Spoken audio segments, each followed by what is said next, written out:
Everyone, আসসালামু আলাইকুম। সবাই কেমন আছেন? আলহামদুলিল্লাহ ভালো আছি। আপনারাও ভালো থাকেন। আজকে কি রান্না করছি আপনাদের মাঝে চলে আসলাম শেয়ার করার জন্য। আজকে রোস্ট রান্না করছিলাম আর পোলাও ভাত। চলেন কীভাবে রোস্ট রান্না করছি ঘরোয়া মশলা দিয়ে, একদম সহজ রেসিপি। প্রথমে এখানে রসুন আর পেঁয়াজ বাটা দিয়ে দিলাম, দেওয়ার পর একটু রান্না করছি। ভালো করে একটু রান্না করতে হবে।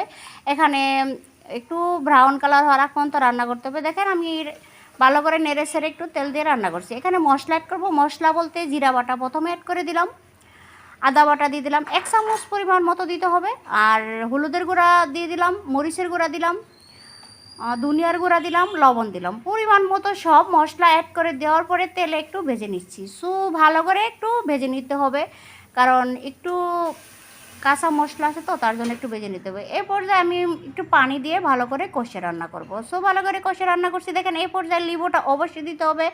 আর তো কোনো বাইরের মশলা দেবো না, তার জন্য লিবুটা অবশ্যই দেওয়ার চেষ্টা করবেন। আমি এখানে 2টা লেবু দিয়েছিলাম, মানে এক ফাল্টারে 2 ফাল্টা করে দিয়েছিলাম। দেওয়ার পর একটু নেড়ে ছেড়ে আবারও রান্না করছি। দেখেন লেবুটা দিলে খাবারটা অনেকটা ভালো আসে।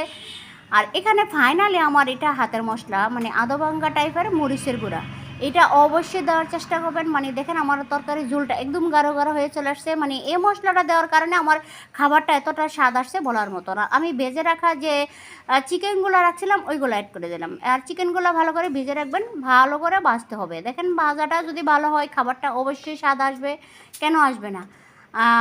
দেওয়ার পরে একটু নেড়ে ছেড়ে আবারও রান্না করছি। এ পর্যায়ে কিছু কাঁচামরিচ অ্যাড করে দিলাম। দেওয়ার পরে ঢাকনা দিয়ে অবশ্যই রান্না করতে হবে। আমি হাতে বাসায় এরকম মশলা তৈরি করি, মাংস রান্না করার জন্য, যে কোনো রান্নার জন্য আমি এরকম হাতে মশলা করি। এখানে অনেক কিছু দিয়েছিলাম, আপনারা একটু দেখে নেন। এটা মানে একটু গরম করে ব্লেন্ডারে ব্লেন্ড করে নেব। এটা হচ্ছে আমার ঘরোয়া মশলা বলতে, মানে যে মশলাগুলো বাইরে থেকে কিনে আনি তাটা না, আমার হাতের মশলা, ঘরোয়া মশলা।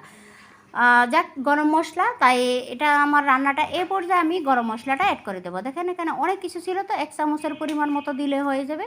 যাক দিয়ে আবারও নেড়ে ছেড়ে ভালো করে রান্না করছি। দেখেন আমার রান্নাটা এরকম হয়েছিল। আর এ পর্যায়ে যে পোলাও ভাতটা রান্না করবো, এখানে অনেক মশলাপাতি দিয়েছিলাম। দেওয়ার পরে চালটা কিছুক্ষণ ভেজে রাখা, মানে পানিতে ভিজিয়ে রাখছিলাম।